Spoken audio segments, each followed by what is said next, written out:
Hello everyone, welcome back to another video of পিবিকে and world কাপের লম্বা লম্বা বিরতির পরে আমরা ফিরে আসলাম আরেকটা ভিডিওতে। যেহেতু প্রিমিয়ার লিগ শুরুতে যাচ্ছে and as an Arsenal fan আমার মনে হয় যে একটা ভিডিও তো বানানোই উচিত, যেহেতু কালকে থেকেই বলা যায় যে প্রিমিয়ার লিগ শুরু হয়ে যাবে। তো আর্সেনাল কালকে নামতেছে তাদের প্রিমিয়ার লিগের প্রথম ম্যাচ খেলার জন্য against Coventry city. Coventry city হচ্ছে এই সিজনে আর কি যে নতুন 3টা টিম এসেছে চ্যাম্পিয়নশিপ থেকে প্রমোট হয়ে প্রিমিয়ার লিগে, তার মধ্যে একটা। সো হোপফুলি যে Arsenal will have a comfortable game. আমাদের প্রি সিজনের কথা যদি বলি, প্রি সিজনের ম্যাচগুলা আমি যতটুকু ফলো করছি দেখছি, আমার অত মানে খেলা দেখে মনে হয় না যে মানে players are serious about this. Like keeper মানে প্রত্যেক মানে অলমোস্ট সবগুলো ম্যাচেই কেপার স্টার্ট করছিল প্রি সিজনের ম্যাচগুলোতে। তো কেপার পারফরমেন্স দেখে আমার মনে হচ্ছে যে এখনো he is still hang over, যে এখনো he is not into the game. But coming into the community shield match, যেটা হচ্ছে বলা যায় যে সিজনের ফার্স্ট কম্পিটিটিভ ম্যাচ। তো কমিউনিটি শিল্ডের ম্যাচে আমরা মানে আর্সেনালের পারফরমেন্স দেখে আই এম ভেরি হ্যাপি যে the way we performed against Man City. Man সিটির সাথে এর আগেও আমরা কমিউনিটি শিল্ডে খেলেছি, জিতেছিও। বাট এরকম ডমিনেন্ট ফ্যাশনে আসলে কমিউনিটি শিল্ডে জিতি মানে ওরকমভাবে আমরা কখনো জিতি নাই। সো রিসেন্ট মেমোরিতে তো আমার মাথায় আসে না। ইভেন ম্যান সিটির এগেন্সে যে 5-1 ভিক্টরিটা ছিল, ওইটা বাদে আমি ম্যান সিটির সাথে ওরকম ডমিনেটিং পারফরমেন্স আমাদের রেয়ারলি দেখছি। মানে মোস্টলি মানে under Pep Man City were like পুরা গেম কন্ট্রোলের কাছে ছিল। But under Enzo Maresca Man City I think they need to work a bit. মানে তাদের অনেকগুলো আউটগোয়িংস হয়ে যাচ্ছে। তারা তাদের যে সব প্লেয়ার ছিল যেমন রিন্ডার্স বা সাবিনিওকে প্রবাবলি স্পার্স কিনে নিবে। সাথে ওমার মারমুশকেও কিনে নিচ্ছে স্পার্স। এরকম ট্রান্সফার মার্কেটে এরকম শোনা যাচ্ছে। তো ট্রান্সফার মার্কেটে আমরাও বেশ কিছু মানে মুভমেন্ট করেছি সো ফার। সো আমাদের উল্লেখযোগ্য সাইনিং বলা যায় যে এখন পর্যন্ত আমাদের লেফট উইঙ্গার ক্রিস্টোজোলিস, যে হচ্ছে প্রবাবলি মানে যে হচ্ছে বেসিক্যালি আমাদের ট্রসার রিপ্লেসমেন্ট। সো জোলিসের performance I am very happy. প্রত্যেকটা ম্যাচেই তার গোল কন্ট্রিবিউশন, ইদার অ্যাসিস্ট নাহলে গোল, মোস্টলি অ্যাসিস্ট প্রত্যেক ম্যাচেই এসেছে, এমন ম্যাচ বাদ যায় না, প্রি সিজন বলি বা কমিউনিটি শিল্ড বলি। তো এরপরে আমাদের যে মার্কি সাইনিং আমি বলবো so far has been Bruno Guimaraes from Newcastle. I mean মিডফিল্ডে ব্রুনো গিমারেশের ইনক্লুশন ইজ হিউজ। লাইক আমি যদি আমাদের মিডফিল্ডের ডেপথে চিন্তা করি, আমাদের মিডফিল্ডের কারেন্ট আমাদের লিস্টের যেসব প্লেয়ার রয়েছে, মার্টিন ওডেগার্ড আমাদের ক্যাপ্টেন। দেন মার্টিন ওডেগার্ডের পাশাপাশি এবারে চেজে আছে যে নাম্বার 10 পজিশনে খেলতে পারে। Fabio Vieira still is in the team. Ethan Nwaneri আছে, নোয়ানেরিকে প্রবাবলি লোনস প্লেয়ার পাঠানো হবে, বাট সেটা নিয়ে আমরা পরে কথা বলতেছি। We have Mikel Merino, we have Martin Zubimendi, we have Bruno Guimaraes, the new inclusion. We have Declan Rice, we have Max Dauman who can play as midfielder as well. And আমাদের মানে হেইলিন product যে left wing থেকে shift করে এখন সে পুরোদস্তর midfielder হয়ে গেছে, সে হচ্ছে আমাদের মাইলস লুইস কেলি। তো মাইলস লুইস কেলির ব্যাপারে আমি বলবো যে মানে এই সিজনে অনেক ফ্যান বা স্পেশালি রাইভাল ফ্যানরা আর কি এরকম এক্সপেক্ট করতেছিল যে মানে বেসিক্যালি ইউনাইটেড আর চেলসিতে যে মাইলস লুইস কেলি প্রবাবলি চলে যাবে বা সামথিং বা কেউ তো কিনে। বাট আজকে প্রেস কনফারেন্সে আর্টেটা মানে হি মেড শিওর যে Myles Lewis Kelly isn't going anywhere, he is key part of this project. So I am very excited because Myles Lewis Kelly performance last সিজনেও বেশ দুর্দান্ত ছিল। Even community শিল্ডে কি দুর্দান্ত একটা বল সে ফিট করছে কালাফিওরি, ইভেন কালাফিওরির ফিনিশ। সো বলা যায় আমাদের মিডফিল্ড এবার পুরা স্ট্যাকড। মিডফিল্ডের পাশাপাশি আমাদের ডিফেন্সও যদি আমি বলি, ডিফেন্সে আমাদের নতুন অ্যাড করা হয়েছে হচ্ছে এজরি কনসা। সো এজরি কনসার ডিল মোটামুটি ফাইনালাইজড হয়ে গেছে up until now. So probably মানে কালকে যে ম্যাচ হবে সেটাতে হয়তো কনসা থাকবে না, বাট স্টিল আই থিঙ্ক আমাদের মিডফিল্ডের পাশাপাশি ডিফেন্সও মোটামুটি স্ট্যাকড হয়ে গেছে। এখন জিনিসটা হচ্ছে যে প্রিমিয়ার লিগ জেতার জন্য বেসিক্যালি যে স্ট্রং ফাউন্ডেশন মানে বেসিক্যালি ডিফেন্স এবং মিডফিল্ডের যে ফাউন্ডেশন সেটা আমাদের মোটামুটি সর্টেড। ঠিক আছে, সো প্রিমিয়ার লিগে যে আমরা নেক্সট সিজন ভালো করব ইনশাল্লাহ, এটাই দোয়া করি। আনলেস কোনো মেজর কোলাপস না করুক, কোনো কোলাপস না হলে প্রবাবলি আমরা সিজনে ভালোই করব। ডোমেস্টিক কাপগুলোতে আই থিঙ্ক আমাদের ফোকাস করা উচিত, কারণ প্রিমিয়ার লিগ প্রিমিয়ার লিগের পাশাপাশি আমার ডোমেস্টিক কাপগুলোতে ফোকাস করা উচিত, কারণ কাপ কম্পিটিশনসগুলোও অনেক ইম্পর্ট্যান্ট। কারণ কাপ কম্পিটিশনসগুলো যত জিতবা তোমার কনফিডেন্সও তত বাড়বে। আর স্পেশালি আমাদের যেই ট্রফিটা গত সিজনের একদম মানে ধরা মানে স্পর্শ নাগালে হাতের নাগালে ছিল, সেখান থেকে আমরা স্পর্শ করতে পারিনি, সেটা হচ্ছে ইউসিএল ট্রফি, যেটা আমরা একদম লাস্ট মুমেন্টে একদম 11th আওয়ারে যে আমরা হারছি in the tie breaker. So UCL জেতার জন্য যে বেসিক্যালি আমাদের এক্স ফ্যাক্টরটা দরকার ছিল, সেটার জন্য আমাদের ট্রান্সফার মার্কেটে ভিনিসিয়াস নিয়ে কিছু ভালো সাগা হয়েছিল, লাইক কয়েক সপ্তাহ ধরে যে ভিনিসিয়াস আসবে আসবে আসবে আসবে। মাদ্রিদ মাদ্রিদ হচ্ছে তাকে যে ওয়েজ অফার করতেছে সেটাতে Vinicius not happy. So basically Vinicius signing was obviously it was like near to impossible, cause আমি আমার কথা বলি অনেস্টলি, যদি আমি বলি I am a very realist person. আমি হচ্ছে বাস্তববাদী মানুষ, বাস্তব চিন্তা ভাবনা করি। অ্যান্ড ভিনিসিয়াস মানে ভিনিসিয়াস টু আর্সেনাল অ্যাকচুয়ালি আমার মনে হয় it was, yeah, it is near to impossible. কারণ একটা প্লেয়ার যে তার প্রাইমে আছে, মানে তার পিক ইয়ারে আছে, obviously Vinicius is in is prime right now. So প্রাইমে থাকা অবস্থায় একটা প্লেয়ার মাদ্রিদ ছেড়ে কেন অন্য কোথাও মুভ করার চিন্তা করবে? Because Madrid is the biggest club in the world, undoubtedly. I am an Arsenal fan, but as I said, that I am a realist, বাস্তববাদী মানুষ, and without any doubt, Real Madrid is the biggest club in the world, not just Europe. আমি বলবো it is the biggest club in the world, and প্রায় প্রত্যেকটা প্লেয়ারই, ঠিক আছে, মানে যাদের আর কি বার্সেলোনার প্রতি একটু ই, মানে বার্সেলোনা বা যাদের আইডল মেসি বা সামথিং এরকম এরকম এরকম ক্যাটাগরি বাদ দিয়ে almost every player wants to play for Real Madrid at some point of their career. বা প্রত্যেকটা প্লেয়ারেরই একটা ড্রিম থাকে যে আমি একদিন মাদ্রিদের হয়ে খেলবো। কারণ মাদ্রিদের হয়ে খেলে বেসিক্যালি যেটা কি, যে ইউ আর গ্যারান্টিড সাকসেস, মানে গ্যারান্টিড সাকসেস তুমি পাবা। মাদ্রিদ 2 সিজন ট্রফি লেগেছে, তো কি হয়েছে, পরের সিজন তারা ট্রফি জিতবে। এবং মাদ্রিদেরও আই থিঙ্ক এবার ট্রান্সফার উইন্ডোটাও বেশ ভালো গেছে, মানে except I think Rodri deal, কাজ রদ্রি তো মাদ্রিদ ডিচ করে বার্সা চলে গেছে, বাট সেটা আমাদের কোনো কনসার্ন না। তো বেসিক্যালি যে এই সিজন নিয়ে আমি আই উড সে যে I am hopeful. Premier league তো অলরেডি জিতে গেছি।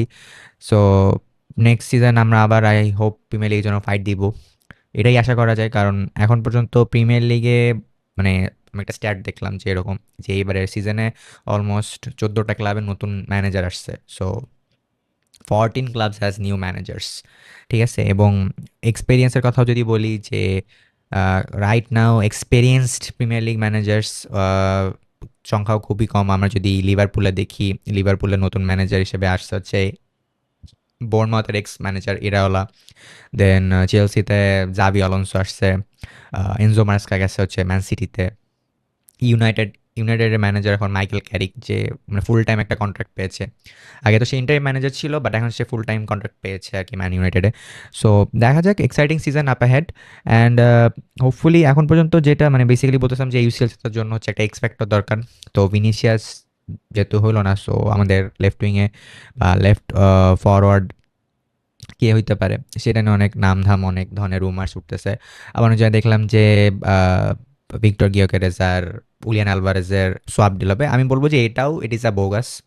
কারণ অ্যাথলেটিকো মাদ্রিদ কোনোভাবেই they are not willing to let go of Julian Alvarez, cause Barcelona 150 million offer করছিল, ঠিক আছে, 150 মিলিয়ন অফার নিয়ে গেছিল অ্যাথলেটিকো মাদ্রিদের কাছে, বাট অ্যাথলেটিকো মাদ্রিদ কোনোভাবেই সেল করবে না।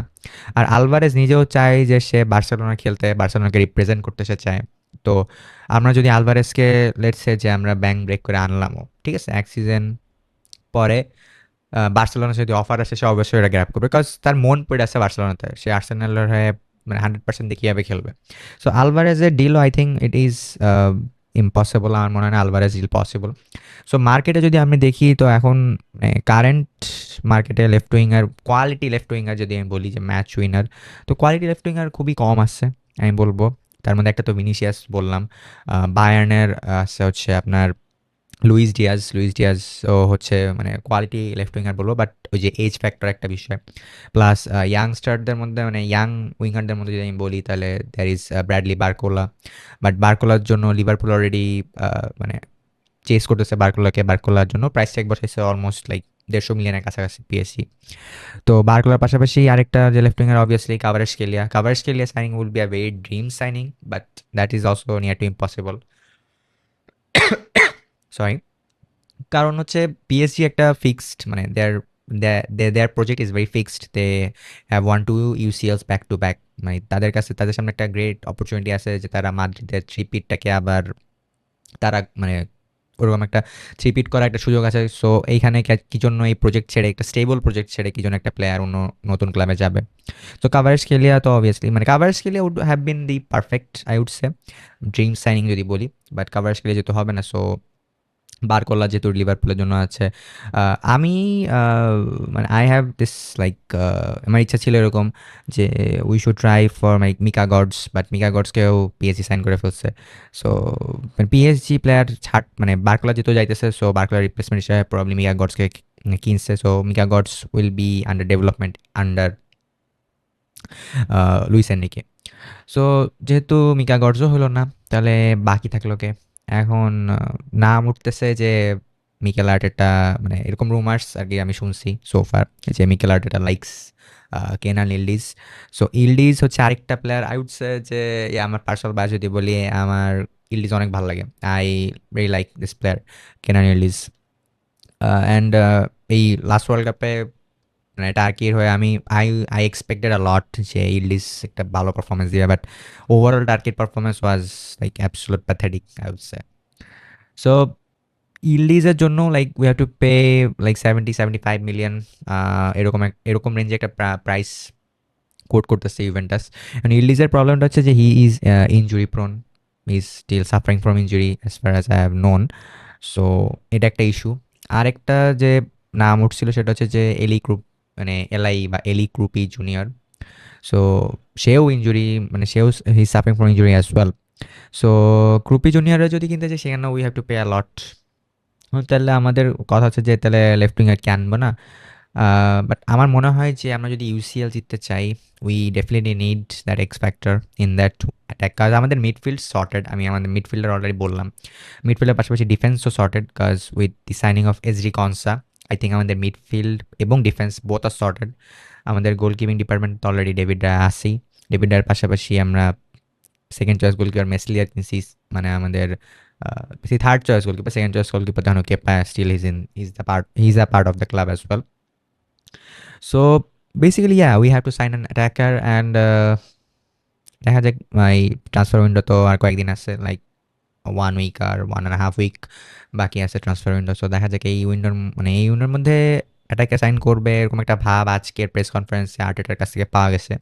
সো দেখা যাক, আই এম ভেরি হোপফুল যে Arteta will find someone not like Noni Madueke. I still have doubts about Noni Madueke দো।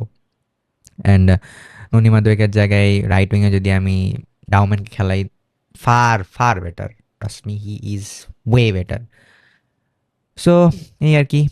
দেখা যাক, কালকে থেকে প্রিমিয়ার লিগ শুরু হচ্ছে অ্যান্ড হোপফুলি এই সিজনের অ্যাওয়ে কিট আমি পারচেস করছি আমার এক ফ্রেন্ড থেকে। সো মানে ও হচ্ছে এরকম ফুটবল কিটস ব্যাচে। তো yeah this is a very good, মানে আমার কাছে খুবই ভালো লাগছিল যখন এই কিটটা রিলিজ হয়েছিল।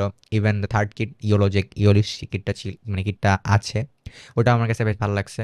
বাট জিনিস হচ্ছে যে টাকা পয়সার অভাব, তো যদি টাকা পয়সা হয় তাহলে দেখি থার্ড কিটটা আমি কিনবো ভাবতেছি, বাট সেইগুলোর কথা বাদ দিই। সো অনেকদিন পরে ভিডিও বানাইলাম, আই এম ভেরি সরি যে এতদিন পরে ভিডিও আসলো। বাট যেহেতু প্রিমিয়ার লিগ শুরু হচ্ছে এখন, ফুটবলের একটা লম্বা ব্রেক গেছে, এখন প্রত্যেক উইকে ফুটবল থাকবে। সো প্রত্যেক উইকেই ভিডিও বানানো হবে প্রবলি। সো প্রত্যেক উইকেই আমরা উইকলি আপডেট দেবো প্রিমিয়ার লিগের। আর্সেনালের ব্যাপারেই জাস্ট বলবো না, পুরো প্রিমিয়ার লিগের ব্যাপারেই আমি বলবো যে প্রিমিয়ার লিগের ইম্পর্টেন্ট ফিক্সচার্সগুলোর কী কী রেজাল্ট হয়েছে সেগুলোর অ্যানালাইসিস করে ভিডিও বানানো হবে। So till then stick around and আজকে ভিডিও ভালো লাগলে লাইক কমেন্ট শেয়ার করতে পারেন। আর চ্যানেলে প্রথমবার সাবস্ক্রাইব করবেন, কারণ ওয়ার্ল্ড কাপ শেষ তো কী হয়েছে, এখন হচ্ছে আমাদের ইউরোপিয়ান ফুটবল চালু হয়েছে। So European football season through out the season আমি হচ্ছে আপনাদেরকে ভিডিওস মানে কনস্ট্যান্টলি দিতে থাকবো, মানে রেগুলার সেশনে আমি দিতে থাকবো, যাতে you guys can stay tuned to what is happening in the European football Premier League. পাশাপাশি আমি লা লিগা বা বেসিক্যালি টপ লিগ বলতে গেলে এখন কারেন্টলি দুইটাই আছে, প্রিমিয়ার লিগ এবং লা লিগা। সিরিয়া বা লিগ আই ডোন্ট থিঙ্ক বেশি মানুষ ফলো করে। সো এনিওয়ে, সো আজকের ভিডিও এই পর্যন্তই। I will see you guys in the next video. Next ভিডিওতে probably will analysis the Arsenal commentary match. So দেখা যাক কি হয়। Bye.